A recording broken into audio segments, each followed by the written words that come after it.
process of making your brand very, very popular that you said, no, I can't continue. I just have to give it up? Yeah, no, of course.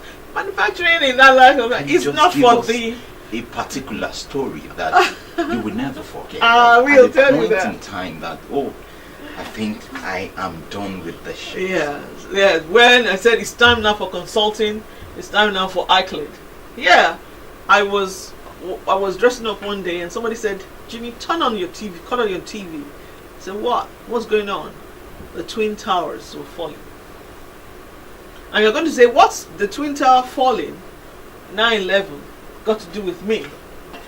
But you see, then just signed a deal with Delta Airlines for production of the uniforms, and we were producing all the fabrics and buttons and everything in the factories. And when that thing happened, the airlines went to a decline. They reneged on that contract. And I said, whoa, with all that we have done, that's it. But not over, because my children are doing their own, little thing and all that. They're interested in all that, but not, to that level. So I said, now it's time to do. So I developed the ICLED business plan. Let's go teach these people. So when I got here to Nigeria, I said, oh, as a designer, when you come and teach people, can't you start? I said, no, that is past. I'm not going to go there. In the country where you have all these issues, it was act of God that did that country. This is where you have to fight for NEPA, you have to fight for water, you have to fight for, no. But I will teach and I will mentor and I will work with people who are interested in that line. Now, as an authority in entrepreneurial development, who is an entrepreneur? An entrepreneur is, first of all, someone with a passion, a burning passion for an idea. You are so consumed with that idea that people will see you as crazy. Because if they don't see you as crazy, you don't have that kind of passion, all the humps and challenges that you're going to face, is it going to be enough to stop you and you go back? So an entrepreneur is a risk taker with a burning passion for an idea. Now, do you think, compared to what is obtainable out there in the Western world, do you think Africa, Nigeria in particular, we're doing enough in entrepreneurial development? We're trying. We're just beginning to scrape the surface. Beginning to, there's a lot more. They think what I benefited is what I'm giving. And people will say, that's not the money-making part of my business. It's just the desire to develop other people's enterprises.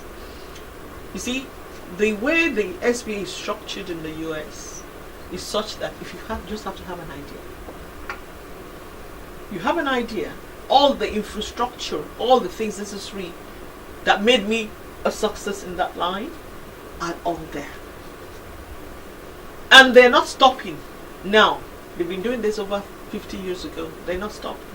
Once they go back and revise it and see that, this is a new age, things are changing, something must change, they go back again. There was a time people were complaining about high documentation of getting credit. And they went back and said, okay, why do you want $50,000 and you want to fill in 20 pages? So they call something low doc. They call it low doc. So meaning that if you want a line of so and so below this, just a sheet of paper is enough. Are you understanding? They revised it to that point. Then there was another point, and when they're doing these things, everybody is going to be, when the policy comes out, everybody must be in line. To the point where banks and credit organizations will be looking at how do you even help people who do business plans? How do you help people do feasibility studies of an idea? How everything is so programmed.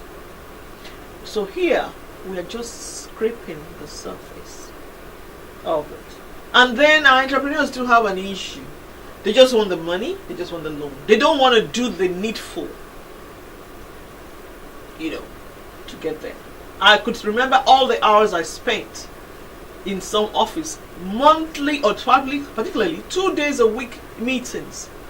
They weren't handing me money. And where in the world would anybody just hand you money like that? It was just probing. Okay, you want to market this to who? To what? To that, that, all the, and then they go, okay, let's see you again on Thursday.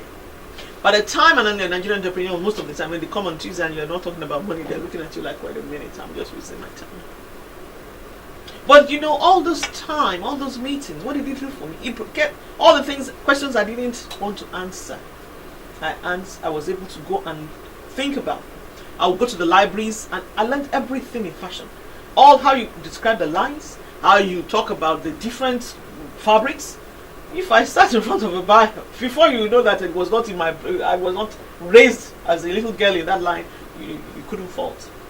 So, but here, I even have issues with some of these entrepreneurs like this. When you now start questioning them, either they're threatening or they want to protect something, or they don't understand that by you asking questions and all that, it's supposed to prompt them further in their thought process so that they can be better at what they want to, sell, or what they want to, talk about, or what they want to, project to the public.